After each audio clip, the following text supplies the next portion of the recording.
여러분 안녕하세요. 반갑습니다. 다현쌤입니다. 이번 시간에는 부가가치세 부속 서류 두 번째 시간이고요. 대손세액공제 신고서 볼게요. 자, 이 서류는 확정 신고 시에만 대손 공제 가능합니다. 자, 확정 때만 가능하고요. 예정 신고 때는 조금만 기다리셨다가 확정 신고할 때 같이 신고하시면 돼요. 따라서 일기 예정 때 대손이 확정되었다 그러면 일기 확정 때 같이 신고 넣어주시고 2기 예정 때 대손이 확정되었다 그러면 2기 확정 때 신고 넣어주시면 된다라는 거예요. 자, 물론 우리 시험에서는 대손세액 공제 신고서를 작성해야 되기 때문에 확정 신고서를 작성하시오라고 시험에 출제될 거예요. 자, 그런데 다만 우리가 객관식 문제에서 대손세액에 대해서 또 질문을 할 수가 있기 때문에 확정 신고 때만 가능하고 예정 신고 때는 신고가 불가능하다라는 거 기억해 주시면 되겠습니다. 자, 그럼 우리가 대손세액 공제 신고서를 언제 작성하는지 말씀드릴게요. 자, 우리가 제품을 매출했다라고 가정을 하겠습니다. 그러니까 판매자 입장이고요. 제품 100만 원에 부가세 10%, 10만 원 해서 110만 원을 외상으로 판매했다라고 가정을 하겠습니다. 자, 우리 부가가치세 신고를 할 때에는 대금 회수와는 전혀 관계없이 거래가 발생하면 부가세 신고를 하셔야 돼요. 자, 그럼 내가 외상으로 매출했다라고 하더라도 이 10만 원에 대해서 부가세에 대해서 신고도 하고 납부도 해주셔야 됩니다. 그럼 우리가 거래처로부터 받은 돈이 없기 때문에 판매자인 본인 돈으로 부가세를 미리 납부하겠죠. 자, 그런데 거래처가 망한 거예요. 혹은 대표이사가 사망하거나 실종이 된 겁니다. 그래서 이 부가세와 외상대금, 즉 110만 원을 우리가 못 받는다라고 가정을 했을 때, 자, 국가에서는요, 우리가 미리 납부한 이 부가세 10만 원을 다시 환급해줘요. 자, 우리가 환급받기 위해서 제출하는 서류가 대손세액 공제 신고서입니다. 자, 그런데 환급받을 때 통장에 돈이 들어오는 건 아니고요. 우리가 납부할 매출세액에서 차감하는 형식으로 공제를 해줄 거예요. 자, 참고로 부가세 신고서 한번 열어볼게요. 4월부터 6월까지로 검색 한번 해보겠습니다. 자, 우리가 납부할 부가세가 5천만 원에 부가세 500이라고 가정을 하고요. 8번에 보시면 대손세액 가감이 있어요. 부가가치세 신고서 작성을 미리 공부하신 분들은 이 부분 다 공부하고 넘어오셨죠. 대손세액 공제 부분은 8번에다가 입력을 하시는 거고, 만약에 10만 원 공제 받겠다 그러면 마이너스 10만 원으로 등록하시면 돼요. 자, 그럼 지금 500만 원 매출세액으로 잡혔고 대손 10만 원 공제 받고요. 최종적으로 매출세액은 490만 원이 되는 거예요.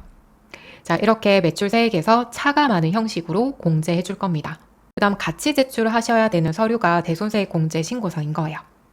자, 그럼 저희가 작성을 하실 건데 작성할 때 가장 중요한 거는 대손 공제 사유입니다. 이 사유에 해당할 때 공제 받을 수 있다라는 거고요. 저희가 시험 칠 때에는 각각 하나하나씩 따져보셔야 돼요. 공제 받을 수 있겠다, 안 되겠다. 이것들을 하나하나씩 다 따져보시고 프로그램에다가 입력을 해주셔야 돼요. 자, 1번 부도 발생일로부터 6개월 이상 경과한 어음수표. 자, 부도가 나온다 그러면 6개월이 지나야 돼요. 6개월이 지나면 부도 확정을 해줄 거예요.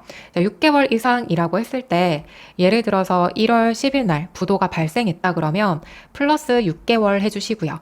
그 다음에 다음 날부터 확정이 되기 때문에 플러스 1일을 해주셔야 돼요. 자, 그럼 언제가 확정이에요? 7월 11일이 확정이죠. 7월이면 2기 확정에 신고를 넣어주셔야 됩니다. 그러니까 7월부터 9월까지는 2기 예정에 해당하는데 우리가 예정 신고 때는 대손 공제 안 된다라고 말씀드렸죠. 그래서 2기 확정 때 7월 11일 부도 확정된 이 대손세액을 공제받도록 넣어주셔야 돼요. 자, 그래서 플러스 6개월 플러스 1일이라는 거 꼭 기억해 주시고요. 저희 시험에서는 부도 굉장히 많이 나오거든요. 반드시 외워주셔야 됩니다. 2번 소멸시효가 완성된 채권. 소멸시효가 완성되었다라는 거는 법적으로 받을 권리가 소멸되었다라고 봐주시면 되겠고, 자, 이때 대손이 확정된 걸로 보고 공제 받아주시면 돼요. 3번 회수기일이 6개월 이상 지난 30만 원 이하의 채권. 자, 여기에서 포인트는 30만 원 이하고요. 30만 원 이하면 굉장히 소액이죠. 그런데 반년 동안 회수를 못했다? 앞으로도 회수가 가능할까요? 거의 불가능하다라고 보는 거예요. 이렇게 소액일 때는 6개월만 지나도 대손이 확정된 걸로 보겠다라는 겁니다. 4번 회수기일이 2년 이상 지난 중소기업의 외상매출금 미수금. 자, 2년 이상 지나야지 회수 불가능하다라고 보는 거고요. 여기에 중소기업이다라고 적혀 있죠. 저희 시험 있죠. 전산 세무, 전산 회계는요. 중소기업이라는 것을 전제로 두고 문제 출제됩니다. 자, 그래서 전체적인 회사로 봤을 때는 중소기업이고요. 자, 그런데 대손세액 공제신고서 말고도요, 뭐 다른 서류를 푸실 때 혹시나 지문에서 중소기업이 아니다라고 나오면 그 문제에 한해서는 중소기업이 아니라고 보시고 문제 풀어주셔야 돼요. 자, 그 다음에 특수관계인의 거래는 제외된다라고 했는데 만약에 A 회사가 아버지 회사고요. B 회사가 그 아들의 회사인 거예요. 그런데 서로 대손이 발생했다 그러면 국가에서 공제를 해주느냐? 해주지 않습니다. 특수관계인에 대해서는 대손으로 인정하지 않아요. 5번, 채무자의 파산, 강제집행, 사망, 실종일 때도 대손 가능하고요.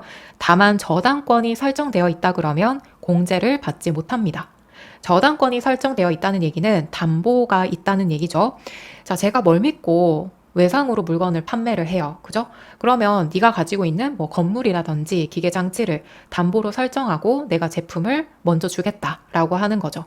그래서 채무자가 돈을 못 갚는다라고 했을 때 그 건물의 일부를 회수를 해오는 거예요. 그래서 국가 입장에서 봤을 때에는 회수 가능성이 있다라고 보는 겁니다. 그래서 저당권이 설정되어 있다 그러면 빼주셔야 됩니다. 자, 입력 방법을 볼게요.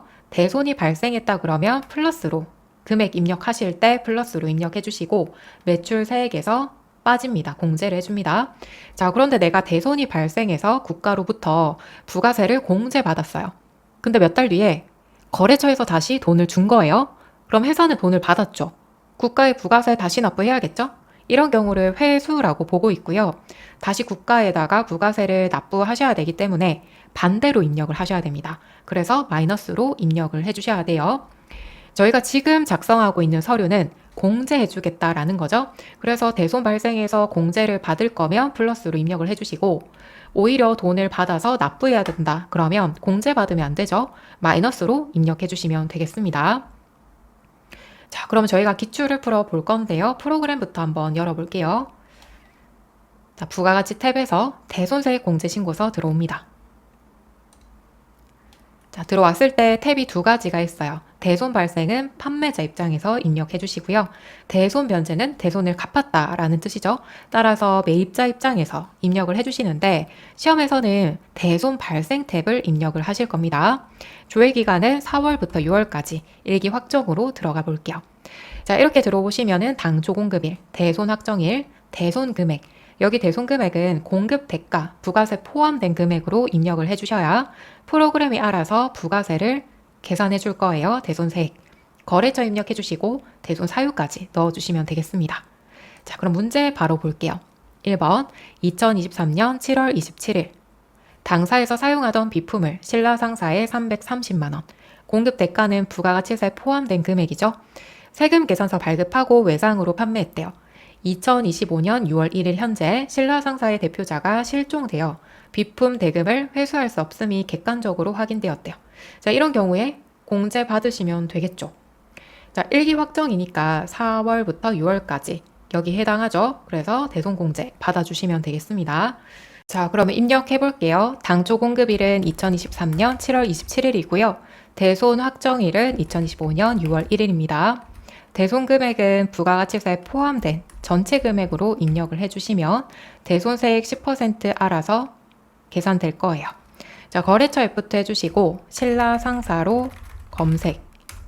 자, 대손 사유는 1번 파산부터 7번 직접 입력까지 사유가 쭉 있죠.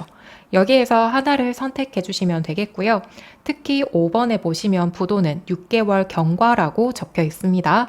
부도일 때는 6개월이 경과되어야 된다는 거 꼭 기억해 주시고요. 자, 우리 아까 실종이었죠? 3번 선택해 주시고 하단에 보시면 거래처, 대표자의 성명, 사업자 등록번호, 소재지. 자, 엔터 쳐서 넘어오시면 되겠습니다. 그 다음 2번 볼게요. 2022년 3월 15일 민교전자의 제품을 판매한 매출 채권 1,100만 원을 받기 위해서 법률상 회수 노력을 했으나 회수하지 못하고요. 2025년 3월 15일자로 매출 채권의 소멸시효가 완성이 되었대요. 자, 그럼 소멸시효 완성으로 인해서 대손세액 공제 받아주시면 되겠죠. 자, 2번도 바로 입력할게요. 자, 회사는 1052로 들어와 주시면 됩니다. 2022년 3월 15일, 확정일은 2025년 3월 15일.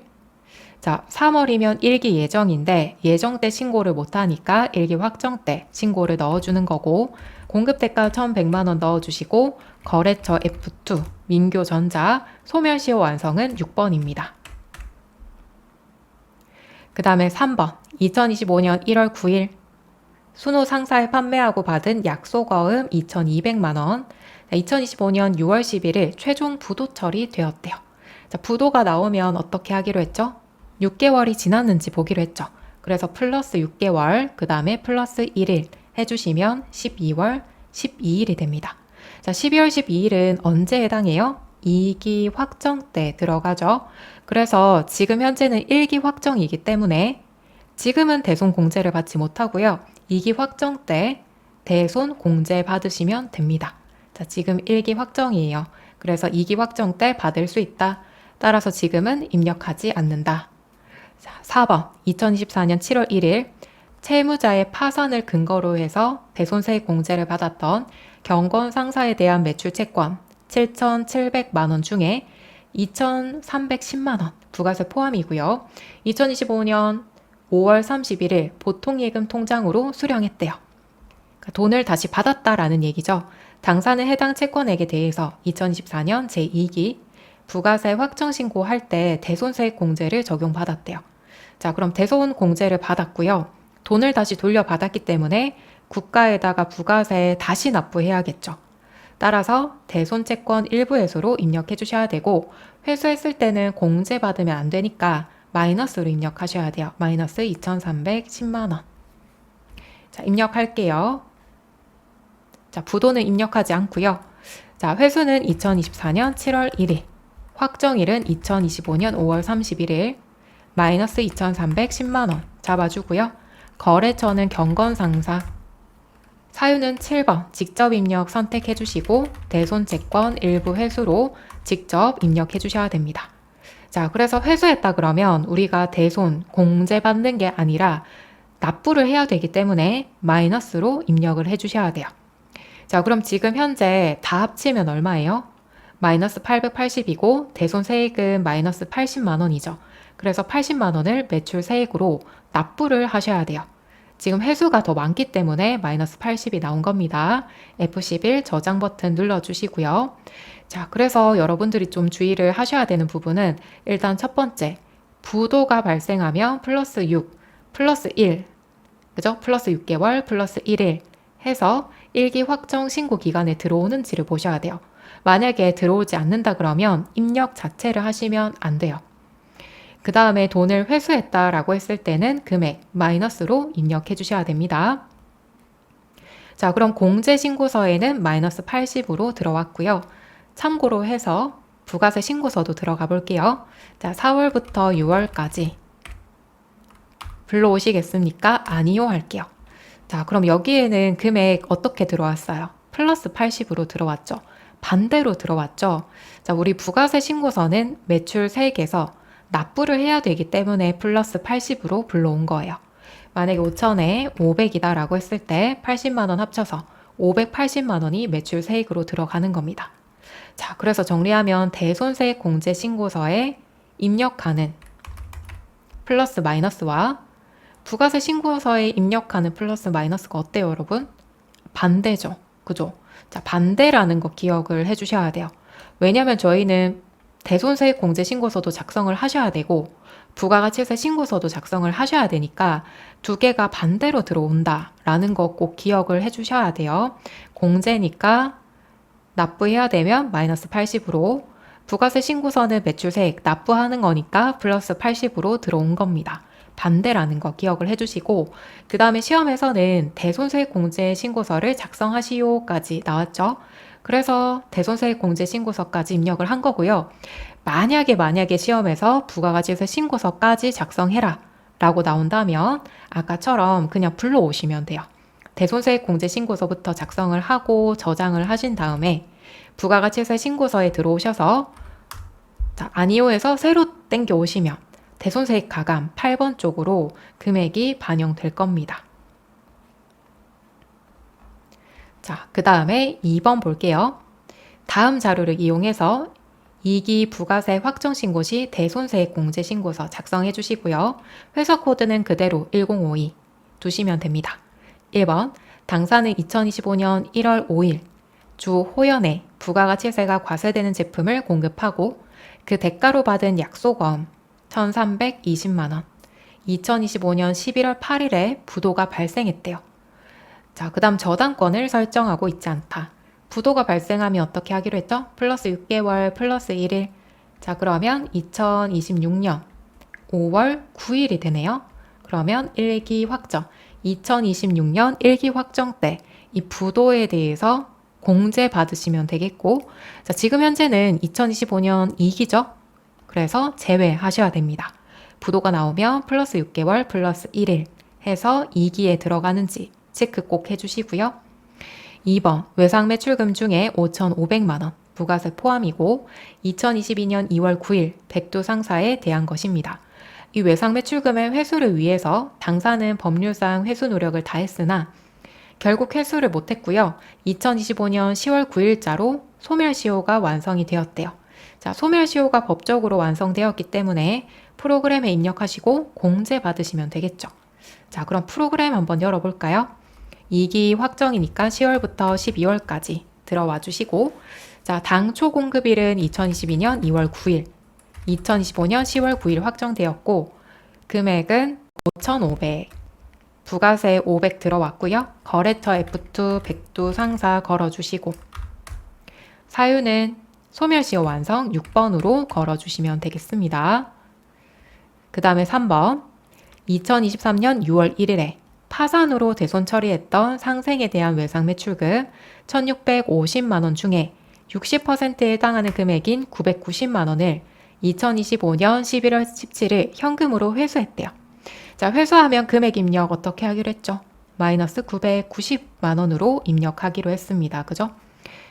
자, 동채권액에 대해서 2023년 1기 확정신고 시에 대손세액 공제를 적용받았대요. 자, 대손 공제 적용받았고요. 현금 회수했으니까 부가세 다시 납부해야겠죠? 그래서 마이너스 990으로 입력해 주시고요. 대손 사유는 7, 대손 채권 일부 회수로 입력하라고 합니다. 자, 입력해 볼게요. 2023년 6월 1일, 확정일은 2015년 11월 17일, 대손 금액은 마이너스로 잡아주셔야 되고 F2 해주시고요. 거래처 걸어주고 7번 직접 입력, 대손 채권 일부 회수. 자, 회수에 대해서는 사유가 없기 때문에 보통은 7번 선택해서 대손 채권 일부 회수로 직접 입력해라 이렇게 알려줄 거예요. 근데 만약에 이런 내용을 정확하게 제시하지 않는다 그러면 그냥 간단하게 대손 회수 이런 식으로 적어주시면 돼요. 아셨죠? 자, 4번 2023년 3월 16일 공장에서 사용하던 기계장치를 태안실업에 770만원에 외상으로 매각했대요. 2025년 10월 20일 현재 태안실업의 대표자가 사망해서 기계장치 판매 대금을 회수할 수 없음이 객관적으로 입증되었다라고 합니다. 자, 이러한 경우 어떻게 하시면 돼요? 입력하시면 되겠죠?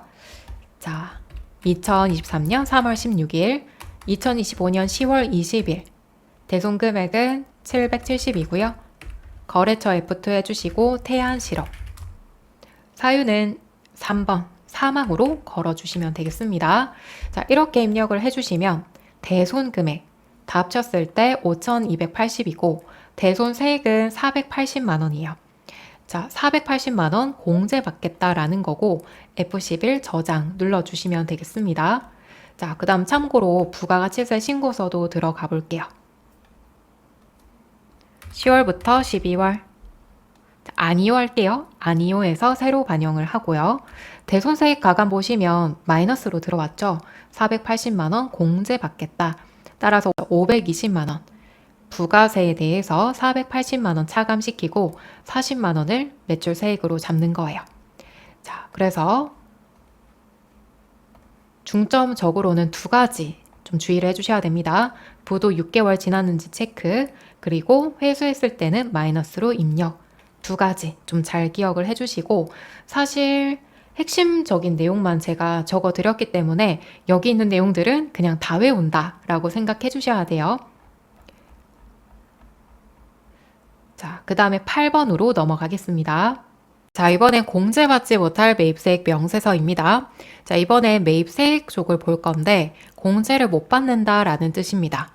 자, 1번을 보시면 공제받지 못할 매입세액 내역 탭이라고 적혀 있고, 우리가 매입매출 전표 공부하실 때 54번 불공으로 입력했던 거 기억나시나요? 54번 불공.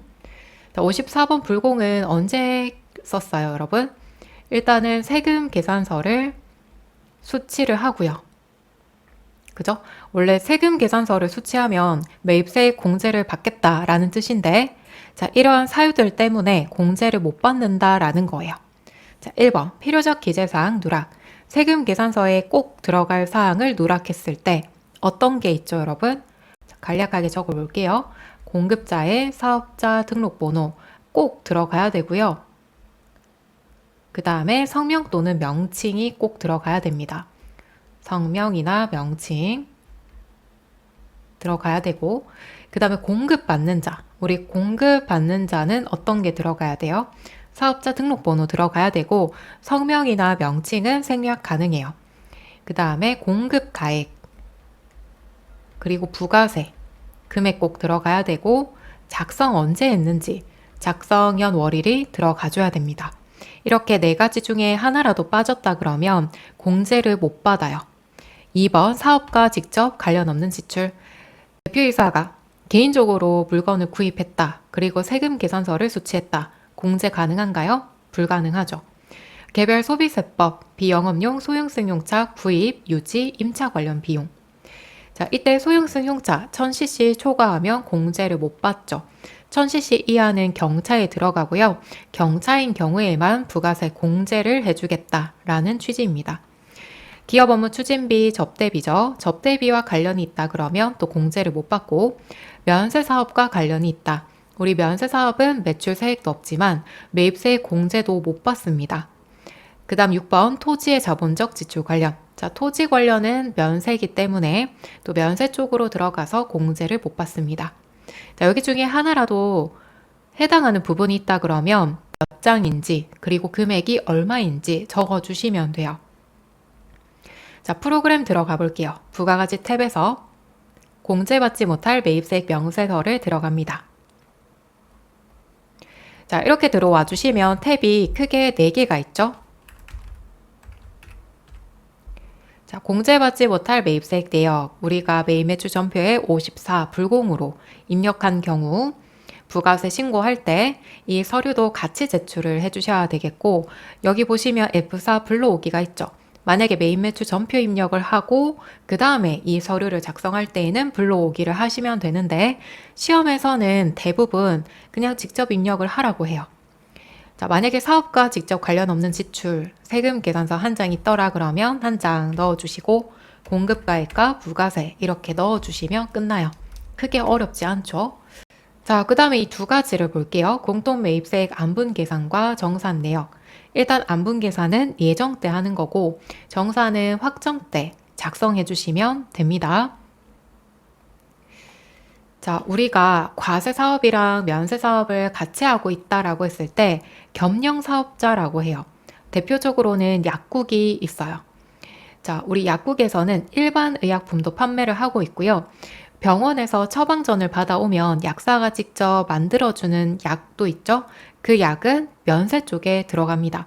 그래서 일반 의약품은 과세로, 약사가 직접 만드는 거는 면세로 들어가기 때문에 약국은 과세와 면세 사업 동시에 하고 있는 겸용 사업자예요. 자, 과세 사업자는요, 매출세액 10%, 만약에 수출하면 0%, 매입세액 공제 가능하죠. 근데 면세 사업자는 매출세액 있나요? 면제되죠? 없죠. 매입세액 공제 가능한가요? 못 받죠. 자, 이러한 특징이 있는데, 만약에 정수기를 구입했다라고 가정을 할게요. 100만 원에 부가세 10만 원으로 구입을 했습니다. 자, 그럼 이 10만 원에 대해서 부가세 공제를 받아야 되는데, 만약에 우리가 과세 사업 쪽에 사용했어요. 그러면 부가세 공제 받으면 돼요. 면세 쪽에 사용했어요. 부가세 공제 받으면 안 돼요. 그런데 우리가 과세 사업에만 사용했는지, 면세 사업에만 사용했는지 구분이 가능할까요? 약국안에서 같이 사용하고 있기 때문에 구분이 불가능해요. 자, 이런 경우에는 저희가 어쩔 수 없이 안분 계산을 해주셔야 돼요. 자, 이때 안분 계산은 면세 사업 비율만큼 불공제로 넣어줄 거예요. 그러니까 매출액을 기준으로 안분해 줄 것이다 라고 생각하시면 되겠습니다. 자, 그래서 지금 안분 계산을 1기 예정, 2기 예정 때 하시면 되겠고, 확정이 되면 1기 전체를 저희가 정산을 해볼 거예요. 자, 볼게요. 과세 공급가액은 800만 원이고요. 면세 공급가액은 200, 두 개 더하면 1000만 원이죠. 1000만 원 중에 800만 원이니까 80% 차지하고 있고요. 면세는 20% 차지하고 있죠. 그 다음에 10만 원, 이 공통 매입세, 부가세는 과세 사업과 면세 사업에 공통으로 들어갔기 때문에 이 비율만큼 계산을 해줄 거예요. 그럼 10만 원 곱하기 80% 하면 과세 쪽으로는 8만 원, 면세 쪽으로는 2만 원 들어가겠죠. 자, 과세 사업에 사용한 부분은 부가세 공제 가능하고요. 면세 쪽에 사용한 부분은 부가세 공제 안 됩니다. 그런데 우리 서류 이름이 뭐였죠, 여러분? 공제받지 못할 매입세액 명세서죠. 그래서 공제 안 되는 이 2만 원을 구해주는 게 핵심이에요. 이해되나요? 자, 그럼 내용을 한번 볼게요. 과세 면세 겸용 사업자의 경우 매입세액 중 과세 사업과 관련된 부분은 매입세액 공제가 가능하고 면세 사업과 관련된 부분은 매입세액으로 공제가 안 됩니다. 그래서 공제가 안 되는 부분을 계산을 하실 거고, 자, 공통매입세액은 면세에 해당하는 부분을 계산하고 불공제로 신고하는 서류입니다. 자, 그런데 예외적으로 다음의 경우 공통매입세액 안분 계산에서 뺄 거예요. 제외할 거예요. 1번, 면세 공급가액의 비율이 5% 미만일 때, 그러니까 면세 비율이 굉장히 낮은 거예요.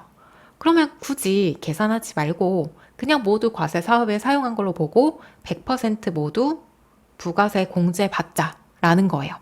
다만 공통 매입세액이 500만 원 이상일 때 매입세액 자체 금액이 크기 때문에 이때는 안분 계산해야 됩니다.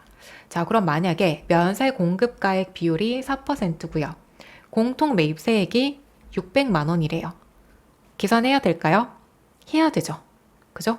5% 미만이지만 매입세액이 500만 원 이상이기 때문에 안분 계산 해주셔야 돼요. 그 다음 2번, 공통 매입세액이 5만 원 미만일 때, 그러니까 공통 매입세액 자체가 또 너무 소액인 거예요. 그런 경우에는 계산하지 말자라는 거고요. 만약에 면세 공급가액이 90%고요. 공통 매입세액이 4만 원이래요. 계산할까요, 말까요? 안 하셔도 되겠죠. 공통 매입세액이 5만 원 미만이기 때문에 면세 비율이 아무리 높아도 계산할 필요가 없다라는 거예요. 시험에서는 이 부분은요, 객관식으로 나올 수 있기 때문에 이 5라는 숫자들 잘 기억을 해주시고, 자, 그럼 예제를 보고요, 프로그램에 한번 입력해 볼게요, 여러분. 자, 프로그램 열어주시고요. 공제받지 못할 매입세액 명세서 들어갈게요. 공통 매입세액 안분 계산 탭으로 넘어갈게요. 안분 계산은 언제 한다고요? 예정 때. 자, 그럼 조회 기간을 바꿔볼게요. 1월부터 3월까지 일기 예정으로 바꾸겠습니다. 산식을 보시면 1번 당해 과세기간의 공급가액 기준.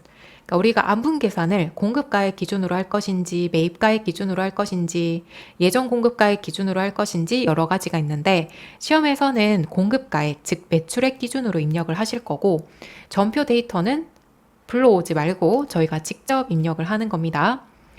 자, 지금 과세 면세 사업의 공통 매입이다라고 적혀 있죠. 그러니까 공통적으로 매입한 금액 적어주시고요.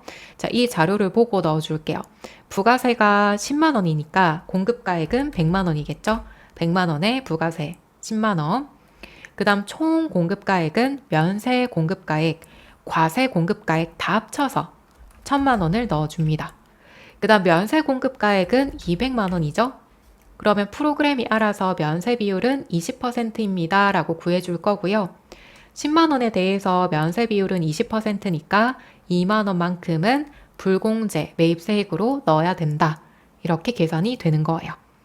자, 그래서 프로그램에 입력하실 때 각 칸에 어떤 것들을 입력해야 되는지 타이틀을 좀 잘 보셔야 돼요. 자, 그래서 일기 예정 때는 10만 원 중에 면세 비율 20%인 2만 원만큼 공제를 하지 않겠다. 불공제 매입세액 2만 원 이렇게 나온 거예요. 자, 그 다음에 정산 쪽으로 넘어갈게요. 자, 정산은 언제 한다 했죠? 확정 때. 확정 때. 자, 그럼 일기 확정이면 4월부터 6월까지. 자, 4월부터 6월까지 바꿔볼게요. 이번에도 공급가액 기준이고요. 자, 그런데 우리 확정 때는 조회 기간은 4월부터 6월까지인데 자료는요, 1월부터 6월까지 6개월치를 다시 한번 계산을 하셔야 돼서 정산이라고 하는 거예요. 이해 가세요, 여러분? 자, 일기 확정은 1월부터 6월까지 상반기 금액을 다시 한번 계산을 하셔야 되고, 2기 확정은 7월부터 12월까지 하반기에 나와 있는 자료들을 다시 계산을 해 주셔야 돼요. 자, 그래서 일기 예정, 일기 확정 자료가 필요하고요. 총 합계를 기준으로 봐주시면 되겠죠. 그죠? 자, 일기 예정 800, 과세 공급가액, 일기 확정 과세 공급가액은 1200, 합계가 2천만 원. 면세 공급가액은 200에 300 해서 총 합계는 500입니다. 자, 그 다음 일기 예정 때 공통매입세액 10만 원이었다가 일기 확정 때 40만 원 더 늘어났죠? 그래서 50만 원. 됐나요? 자, 그럼 저희가 직접 계산부터 해보면 전체 매출액은 2,500이고요. 면세 비율 구해주셔야겠죠? 자, 여기다가 공통매입세액만큼 곱해주시면 됩니다. 자, 그래서 나온 값을 불공제 매입세액으로 잡아주시면 되겠죠.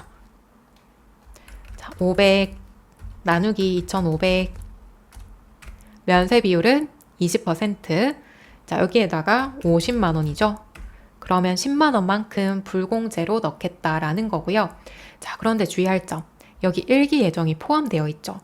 일기 예정 포함해서 상반기 전체 금액으로 계산했을 때 10만 원이 나왔고요. 근데 우리 일기 예정 때 2만 원을 불공제 매입세액으로 넣어둔 게 있죠. 그래서 2만 원을 빼고 나머지 8만 원을 일기 확정 때 불공제 매입세액으로 잡아주는 거예요. 다시 얘기하면 우리가 지금 일기 전체 1월부터 6월까지 6개월치를 다시 계산했을 때 총 불공제 매입세액은 10만 원인데 일기 예정 때 우리가 2만 원 넣어둔 게 있죠. 그럼 이번엔 추가로 8만 원만 불공제로 넣어주시면 두 개 합쳐서 10만 원이 나온다라는 겁니다. 이해 가세요, 여러분? 그래서 일기 예정 때는 2만 원, 일기 확정 때는 8만 원 넣어주면 10만 원이 나온다라는 겁니다. 자, 그럼 프로그램에 한번 넣어볼게요. 자, 총 공통 매입세액이라고 적혀있죠. 총 공통 매입세액은 50만 원. 그 다음 면세 사업 확정 비율 총 공급가액은 2,500. 면세 공급가액은 500.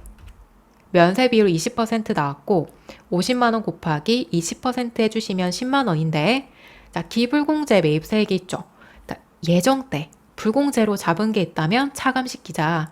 우리는 2만 원 이미 불공제로 잡았기 때문에 일기 확정 신고할 때는 추가로 8만 원만 더 넣어주면 10만 원이 된다라는 거죠. 그래서 18번 기불공제 매입세액이 있다면 차감시켜 줘야 됩니다. 이해 가실까요? 자, 그래서 안분 계산할 때 2만 원 들어간 거, 정산할 때는 기불공제 매입세액으로 들어가야 되고, 저는 이제 알려드리려고 안분이랑 정산이랑 연결지어서 입력을 했고요. 시험 칠 때는 안분이면 안분만, 정산이면 정산만 하라고 해요. 두 개 연달아서 하라고 하면 굉장히 난이도가 높아지기 때문에 둘 중에 하나만 나올 거고요. 그래서 정산 계산을 하실 때 기불공제 매입세액이 있는지 없는지, 있다면 얼마인지 금액을 다 알려줄 거예요. 자, 그래서 난이도가 꽤 있죠, 여러분. 자, 그러면 기출문제 풀어보면서 저희가 손에 익혀 볼게요. 자, 제2기 확정신고 기간에 공제받지 못할 매입세액 명세서에 공제받지 못할 매입세액 내역 작성해 주시고 공통매입세액의 정산 내역을 작성하라고 합니다. 불러온 자료는 무시하고 직접 입력할 것, 회사 코드는 1042. 자, 그럼 회사 코드부터 한번 바꿔볼게요. 1042, 2000 산업으로 들어가겠습니다. 자, 공제받지 못할 매입세액 명세서부터 한번 열어주시고요. 2기 확정이니까 10월부터 12월까지 자, 그럼 1번 매출 공급가액에 관한 자료. 자, 우리 지금 정산이니까 하반기 전체 금액 나와 있어야겠죠. 4억에 면세 사업 5천만 원. 면세 비율 나오겠죠, 여러분? 5천만 원 나누기 4억 원. 자, 면세 비율은 0.125, 12.5%. 자, 그 다음 2번 매입세액 세금 계산서 수치분에 관한 자료입니다. 자, 10월부터 12월까지 들어가 있고요. 과세사업 관련, 면세사업 관련 들어가 있는데 얘들은 왜 있을까요, 여러분? 자, 세금 계산서를 수치했는데 면세와 관련이 있대요. 그럼 이건 뭐예요? 54번 불공으로 들어가야 되는 내용이죠. 그죠? 자, 따라서 이 부분을 공제받지 못할 매입세액 내역에다가 입력하라는 뜻입니다.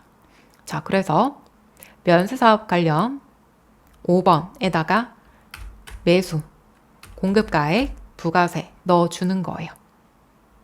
저장해 주시고요. 자, 그러면 공제받지 못할 매입세액 내역은 완료한 겁니다. 자, 그 다음에 3번 총공통 매입세액 7월부터 12월까지 550만 원이고요.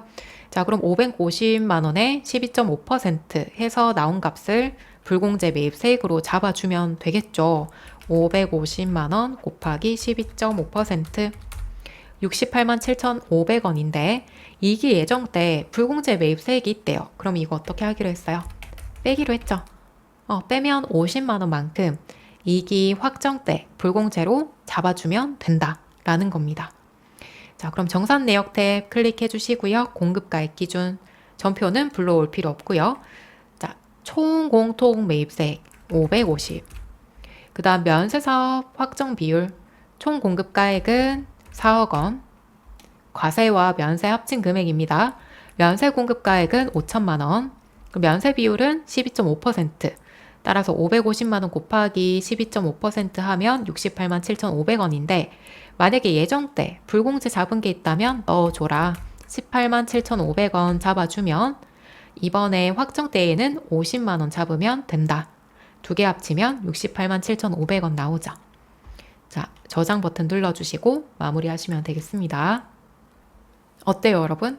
어렵죠? 안분도 있고 정산도 있기 때문에 굉장히 어렵다라고 느껴지시는데 이거를 왜 하는지 일단 취지를 이해하시면 좋을 것 같고 그 다음에 기출문제 예제를 풀면서 어떤 칸에다가 어떤 금액을 넣어야 되는지를 좀 숙지해 주시면 좋을 것 같습니다. 자, 지금 공제받지 못할 매입세액 명세서가 난이도가 굉장히 높기는 해요. 그래서 연습을 좀 많이 해주셔야 됩니다. 기출 2번 볼게요. 다음 자료 이용하시고 과세 및 면세 사업을 영위하는 겸용 사업자인 당사의 2025년 제2기 부가가치세 확정 신고 기간에 대한 공제받지 못할 매입세액 명세서 중에 공통 매입세액의 정산 내역 탭을 입력하래요. 단 2기 예정 신고서에 반영된 공통 매입세액 불공제는 24만 원이 있고요. 공급가액 기준으로 안분 계산하고 불러온 데이터 값은 무시하래요. 자, 그럼 2기 예정, 2기 확정 자료가 있고요. 정산할 때는 예정과 확정 합친 금액으로 넣어주셔야겠죠. 그래서 기출 2번은 저희가 직접 다 합쳐주셔야겠네요. 자, 일단은 공급가액부터. 자, 일단 전체 공급가액 매출액. 자, 얘는 1,000만 원, 3,800이네요. 그럼 전체 3,800에다가 면세 매출은 400에 800, 1,200이죠. 자, 이렇게 나눠주시면 면세 비율이 나올 거고요. 1200 나누기 3800. 딱 떨어지진 않네요. 그죠? 31.5789. 5789까지만 적을게요. 자, 면세 비율 여기다가 공통 매입세액 예정 때 세액 잡아줘야 되니까 600, 140 더해주시면 200이죠. 그러면 200만 원 곱하기 31.5789%. 자, 그럼 63만 1,578원이 나오는데 자, 공통 매입세액 불공제분이 24만 원 있죠. 24만 원을 빼주면 확정 때는 39만 1,578원만 불공제 잡으면 된다라는 거죠. 자, 저희가 일단 연습 삼아서 수기로 계산을 해봤고요. 프로그램에다가 입력해 볼게요. 자, 회사 코드 1052로 바꿔주셔야 되고 미수상해로 들어갈게요. 공제받지 못할 매입세액 열어주시고요. 정산하실 거고 2기니까 10월부터 12월까지 불러올게요. 자, 공급가액 기준이고요. 총 공통 매입세액 두 개 합친 거죠. 공통 매입세액 합친 거 200. 그 다음 면세사업 비율을 구하기 위해서는 2기 예정의 과세 면세, 2기 확정의 과세 면세, 쉽게 말해서 2기 전체 회사 매출액을 넣어주는 거예요. 자, 전체 매출액은 3,800이었고요. 그 다음 면세 공급가액은 1,200이었고요. 면세 비율 나오죠. 자, 그러면 200만 원 곱하기 면세 비율 해서 불공제 매입세액 총액이 나왔고요. 기불공제 매입세액은 예정 신고 때 불공제 받은 24만 원을 넣어주시면 39만 1,578원만큼 2기 확정 때 불공제 넣겠다라는 거예요. 저장 버튼 눌러주시고 마무리하시면 되겠습니다. 자, 그 다음에 기출 3번도 풀어볼게요. 자, 과세 및 면세 사업을 경위하는 겸용 사업자고요. 2025년도 1기 부가세 확정 신고 기간에 대한 공제받지 못할 매입세액 명세서 중에 정산 내역 탭을 작성을 하래요. 단 1기 예정 신고서에 반영된 공통 매입세액 불공제는 20만 원이고 공급가액 기준으로 안분 계산하시고 제시된 자료 이외에 거래는 없는 것으로 가정을 하겠다. 자, 지금 1기 예정, 1기 확정, 1기 전체가 있죠. 전체 금액 보시면 돼요. 자, 전체 금액, 과세, 공급가액, 면세 공급가액 일단 두 개를 합쳐 주셔야 되죠. 회사 전체 매출액은 4,300만 원, 4,300이고 면세는 1,000만 원이죠. 그러면 면세 비율 나올 거고요. 여기에 공통 매입세액 40만 원에 80 더하면 120 해서 나온 값에다가 불공제분, 자, 예정 때 불공제분 20만 원 빼고요. 나온 금액을 1기 확정의 불공제 금액으로 잡는 거죠. 자, 1,000만 원 나누기 4,300, 0.2325 뭐 이렇게 쭉 딱 떨어지진 않고요. 여기다가 120 바로 곱할게요.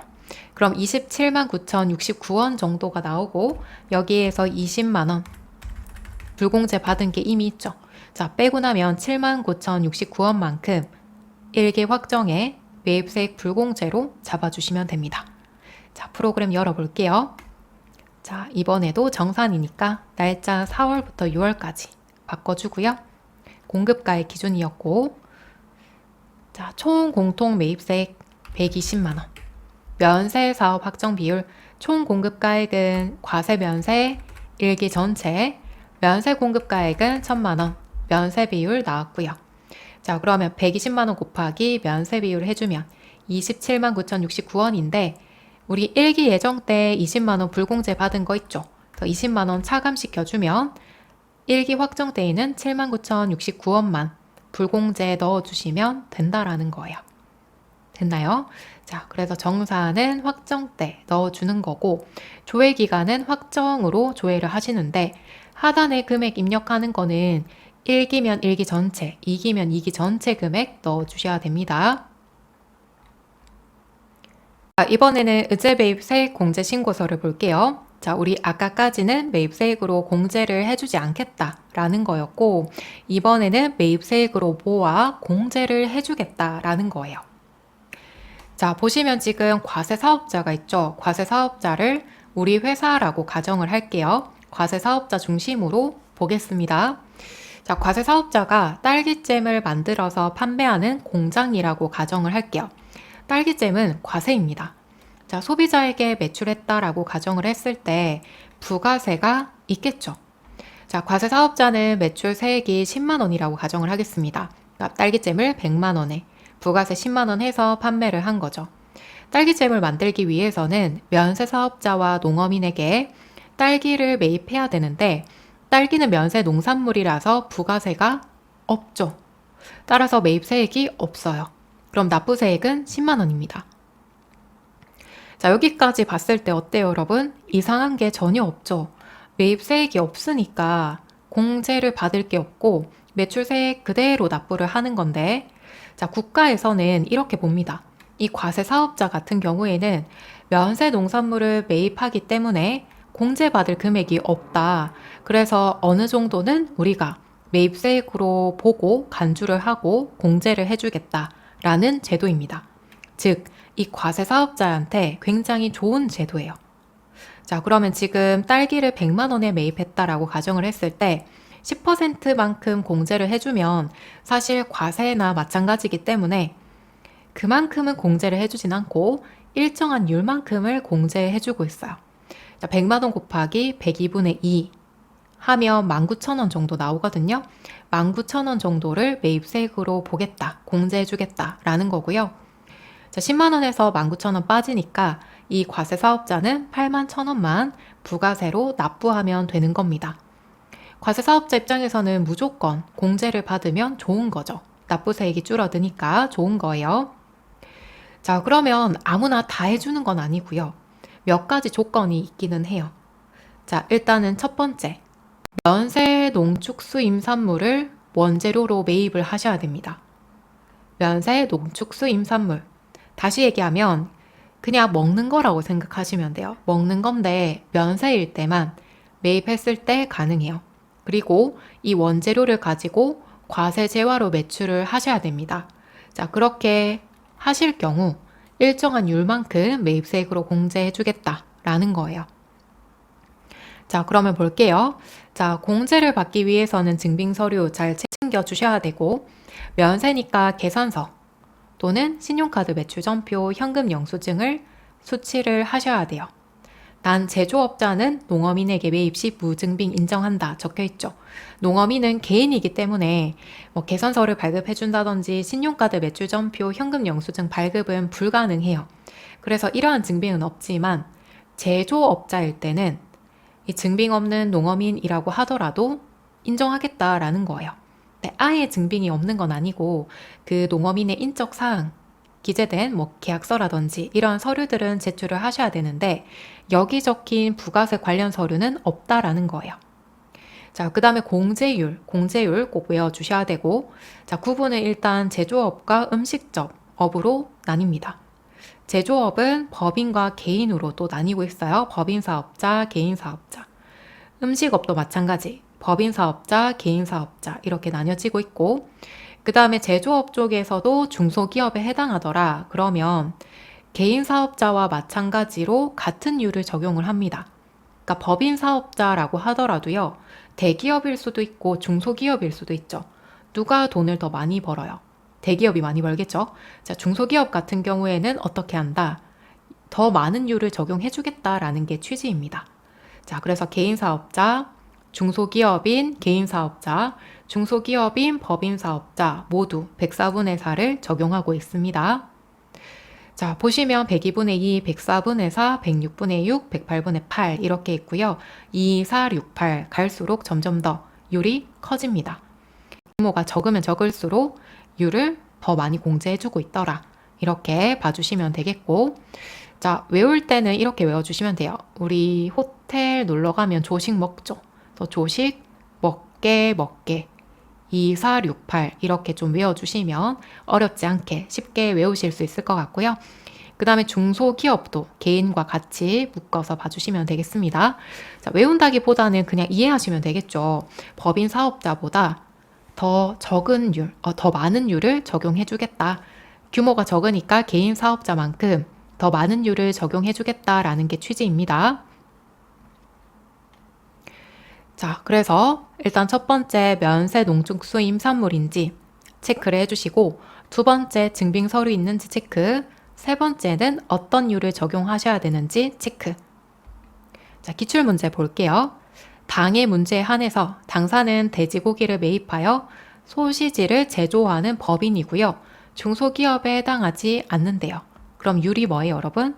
제조업의 법인이고 중소기업 아니니까 102분의 2겠죠. 근데 만약에 법인이고 중소기업에 해당한다 그러면 104분의 4를 적용하셔야 돼요. 자, 2025년 제1기 확정신고 기간에 의제매입 세액공제신고서를 작성해 주시고, 단 제1기 확정신고 기간의 매출 공급가액은 1억 2천만 원이고 예정신고 기간의 매출액은 없고 매입액은 거래일에 현금으로 지급한 것으로 가정하겠대요. 회사 코드는 1052입니다. 자, 그럼 의제 매입 세액 공제 신고서 열어볼게요.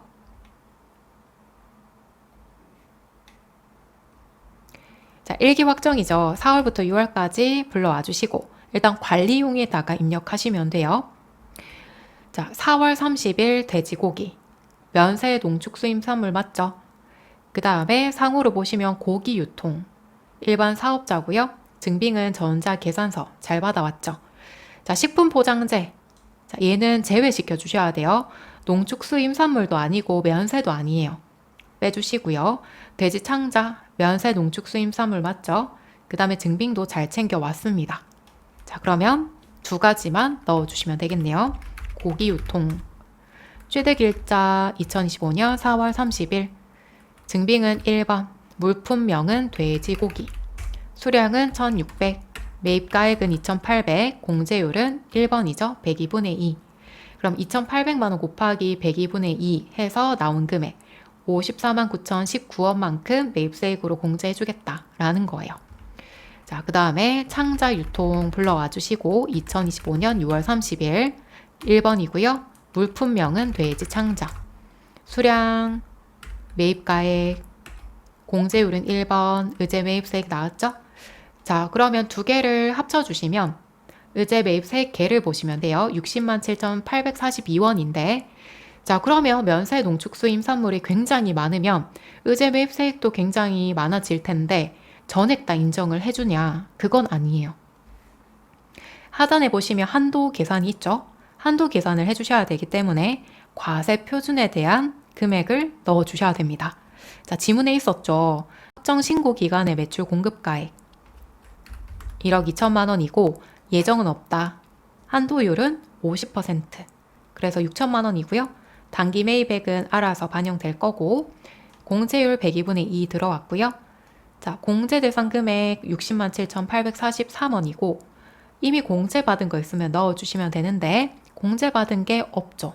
그래서 그대로 두시면 이번에 공제할 세액은 60만 7,843원입니다. 뭐 이런 정도 차이가 나긴 하는데 그냥 두시면 됩니다. 저장 버튼 눌러주시고요. 됐나요? 자, 그 다음에 기출 2번도 풀어볼게요. 자, 이 문제에 한해서는 당사는 음식업을 영위하는 법인 기업이라고 가정한다. 자, 음식업에다가 법인 기업일 때 얼마였어요? 106분의 6이었죠, 여러분? 106분의 6이라는 거 먼저 체크. 다음 자료를 이용해서 2025년 2기 확정 부가가치세 과세기간에 의제매입 세액 공제 신고서를 작성하시오. 단 의제매입 세액 공제 대상이 되는 거래는 다음 거래뿐이고요. 불러오는 자료는 무시하고 직접 입력하래요. 회사 코드는 1052. 자, 매입 자료를 보시고요. 해당하지 않는 거는 빼주셔야 되겠죠. 자, 공급자는 그냥 일반 사업자고요. 농산물 되겠죠. 계산서, 신용카드, 증빙 잘 챙겨왔습니다.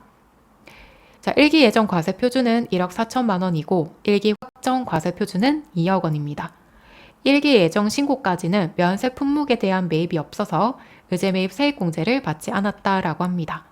자, 그럼 프로그램 열어주시고요. 의제 매입 세액 공제 신고서 들어갈게요. 자, 2기 확정입니다. 10월부터 12월까지 불러와 주시고요.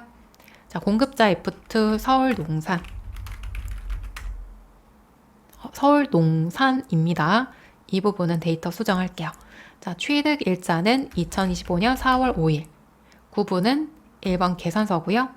물품명 농산물. 수량은 200. 매입가액 1억 600. 공제율은 3번이죠. 자, 그 다음에 강남마트 2025년 5월 6일. 자, 신용카드입니다. 2번. 물품명은 농산물. 수량. 매입가액 잡아주시고 공제율은 3번. 자, 그럼 의제 매입 세액 자동으로 계산이 되었죠? 자, 합계를 보시면 840만 원이고요. 여기에 대한 한도 계산 들어가 주셔야 되는데 자, 과세 표준 예정 금액 있었죠, 여러분? 자, 예정 금액 1억 4천만 원이고 확정은 2억 원이고요. 50%니까 3억 4천만 원 곱하기 50% 해서 1억 7천만 원까지 한도액. 그 다음에 단기 매입액 자동으로 땡겨올 거고, 공제 대상 금액은 둘 중에 적은 금액으로 공제 가능하겠죠. 106분의 6을 했을 때 840이고요. 이미 공제받은 금액은 없기 때문에 840만 원 전액 다 2기 확정 때 공제받으시면 된다라는 거예요. 자, F11 저장 눌러주시고요. 됐나요? 자, 이렇게 다 채워주시고, 자, 그 다음에 한 가지 주의하실 점은 만약에 제조업이 나왔을 때 농어민에게 매입했다. 그때는 증빙이 없어도 괜찮아요. 근데 만약에 음식업을 영위하는 법인 기업인데 농어민에게 직접 매입했다. 증빙이 없어요. 그 부분에 대해서는 공제가 안 됩니다. 농어민 매입은 누군만? 제조업만 가능하다라는 거 주의를 해주셔야 됩니다. 자, 그 다음에 마지막이에요. 드디어 마지막. 재활용 폐자원 세액공제 신고서고요. 우리 시험에서는 제출된 적이 거의 없기는 해요. 근데 언제 문제에 나올지 몰라요.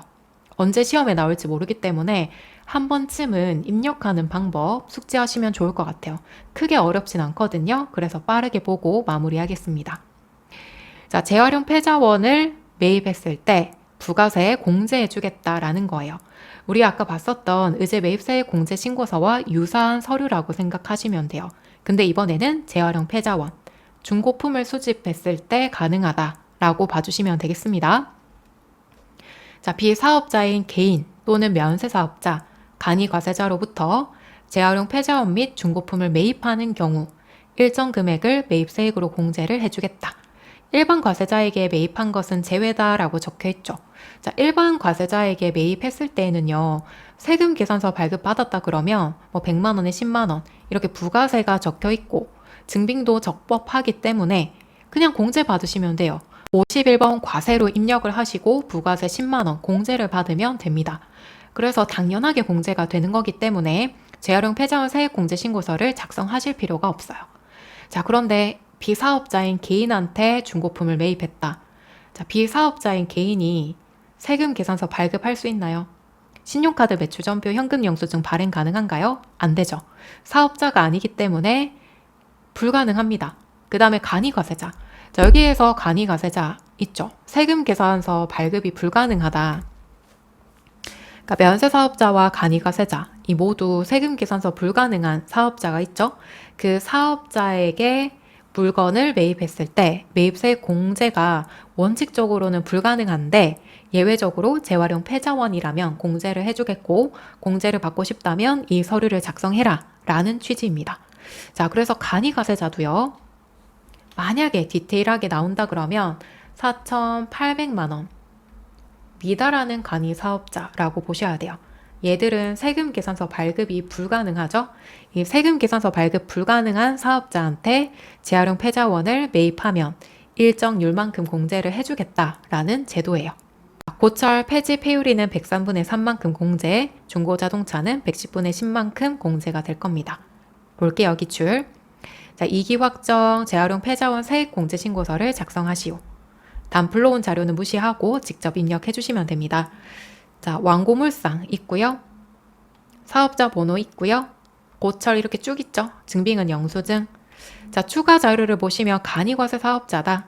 자, 그러면 별다른 언급이 없으면 재활용 폐자원 세액공제 신고서에서는 세금 계산서 발급이 불가능한 사업자다라고 이해하시면 돼요. 매입매출 전표 입력은 생략을 하시고요. 예정 신고 기간 중에 재활용 폐자원 신고 내역은 없습니다. 2기 과세 기간 중 재활용 관련 매출액과 세금 계산서 매입액은 다음과 같다. 자, 그럼 프로그램 한번 열어볼게요. 재활용 폐자원 세액공제 신고서 들어가 주시고요. 2기 확정 10월부터 12월 관리용으로 들어갑니다. 자, 공급자는 완고물상. 거래 구분 1번 영수증이죠. 그 다음에 고철이니까 2번으로 선택. 만약에 중고자동차면 1번으로 선택하시면 돼요. 고철이고요. 200. 자, 취득금액은 465만원. 공제율은 1번이죠. 2번은 중고자동차입니다. 1번 선택해 주시면 465만원 중에 13만 5,436원을 공제해 주겠다. 취득일자 2025년 10월 6일입니다. 이렇게 적어주시고 하단에 예정분, 확정분, 세금 계산서 영수증 이러한 것들 다 넣어 주셔야 돼요. 의제 매입 세액공제 신고서처럼 작성해 주셔야 됩니다. 자, 매출액 예정은 5,800이고요. 확정은 6,300이고요. 그 다음 세금 계산서 두 개 합친 금액 9,500. 그 다음에 영수증은 465만 원이죠. 영수증 465만 원. 자, 예정때는 공제받은 게 없다라고 했고요. 자, 그러면 우리가 공제받을 수 있는 금액은 52,427원이에요. 자, 여기까지 해주고 저장 버튼 눌러주시면 되겠습니다. 자, 그래서 재활용 폐자원 세액 공제 신고서는요, 율만 잘 기억해 주시면 돼요. 103분의 3, 110분의 10 기억해 주시고, 일반 과세자한테 매입한 거는 입력하지 않는다 라는 거 기억해 주시면 되겠습니다.